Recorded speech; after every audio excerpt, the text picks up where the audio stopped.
Place à l'invité du jour dans De tout pour faire un monde sur Arabelle. À travers son nouveau roman En pénurie dans la galaxie, elle se transforme en habitante de la Voie lactée, bien décidée à lever le voile sur ce grand mystère qu'est l'univers et sur ce qu'il abrite. L'auteur de romans pour enfants, Juliette Nothomb, est notre invitée. Bonjour Juliette. Bonjour. Comment allez-vous ? Je vais excellemment bien. Je vais galactiquement bien. Ah, c'est super, vous êtes la bienvenue en tout cas sur Arabelle. Je vous présente ma co-animatrice, l'actueuse, Laure, je ne sais pas si je peux dire ça comme ça, qui a quelques questions à vous poser. C'est un grand honneur et un grand plaisir, Laure. Eh bien, plaisir partagé. En tout cas, Juliette, je vais vous poser quelques questions. La première, c'est de savoir, avant de commencer bel et bien cette interview au sujet du livre, pour les auditeurs qui vous découvrent, pouvez-vous vous présenter et nous présenter un petit peu votre parcours ? Je suis auteure culinaire, auteure jeunesse et auteure tout court. Je suis également chroniqueuse culinaire pour le magazine Télépro et chroniqueuse littéraire pour le Vif Week-end. Eh bien, c'est un bon programme. Alors, Pénurie dans la galaxie, le livre que vous venez nous présenter aujourd'hui, c'est un roman mettant en lumière la Voie lactée et ses habitants, des personnages blancs ressemblant étrangement aux êtres humains qui, soudainement, vivent le réchauffement climatique. Comment cette histoire vous a-t-elle été inspirée ? À la base, par une phrase dans un mail que mon frère m'a envoyé depuis la Corée. Il me disait, moi j'aime beaucoup tes romans, mais quand est-ce que tu nous écris un roman de science-fiction avec Mr. Stink, c'est une personne que nous connaissions et qui n'était pas très louable, avec Mr. Stink qui fait de l'autostop à l'arrêt fusée de la 5e galaxie. Et j'ai trouvé que la phrase était très rigolote et je me suis dit, mais au fond il a raison, pourquoi pas ? Après il a fallu inventer une histoire qui colle au sujet et c'est venu peu à peu, voilà, tout simplement. À qui ce roman est-il destiné ? Il est destiné à partir de 14 ans jusqu'à 99 ans et plus si affinité. Alors on va en parler plus tard, il parle un petit peu des extraterrestres. J'aimerais savoir quelle est l'image que vous aviez des extraterrestres étant plus jeune. Mais il y a quelque chose qui m'a toujours frappée dans tous les films et les romans d'anticipation, c'est que chaque fois l'extraterrestre considéré par l'être humain, d'abord c'est un petit homme vert, en plus il est technologiquement plus évolué que nous, et tertio, il est plus vertueux que nous. C'est-à-dire que nous, on est tellement honteux de nos défauts d'êtres humains imparfaits que du coup, par compensation, on attribue cette perfection dont nous rêvons mais que nous n'arrivons pas à atteindre à des personnes extraterrestres qui, elles, auraient réussi la démocratie, auraient réussi la sagesse.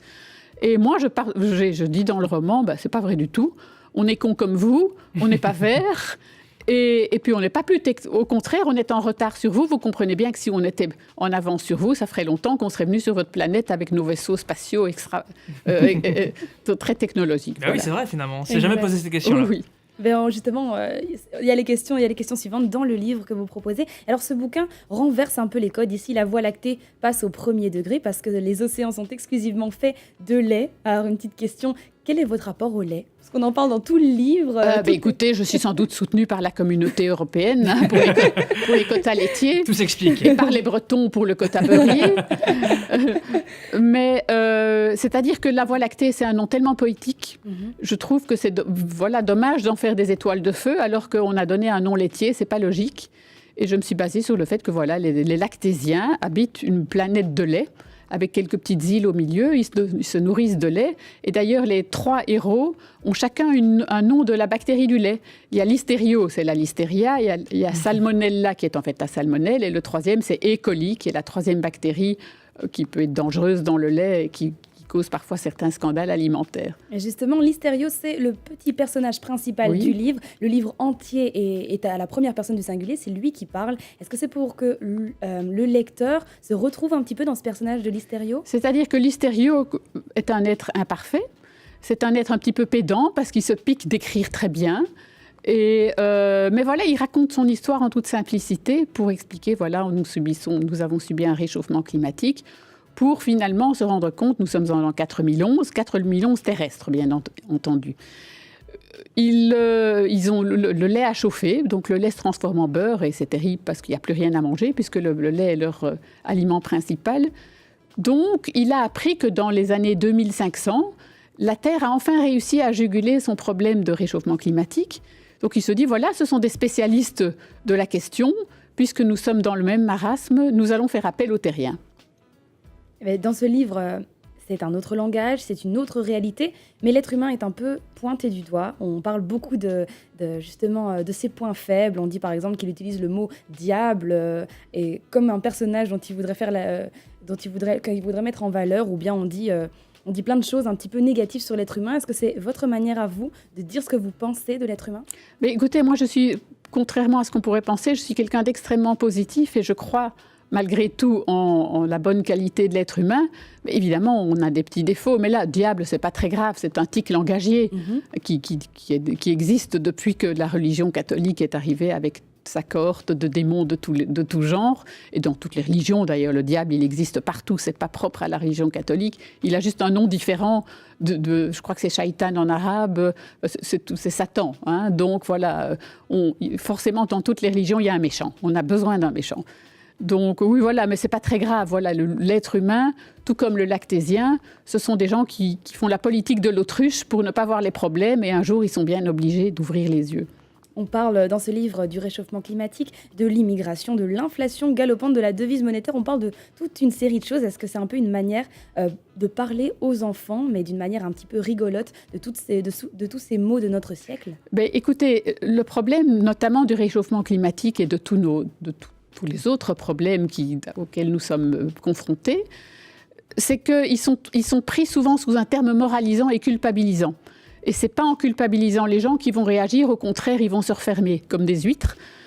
Tandis que si on le prend à la rigolade et à la légère, j'ose espérer que ça peut éveiller plus de conscience. Je ne suis pas très ambitieuse, hein, je veux dire, je suis dans mon tout petit coin.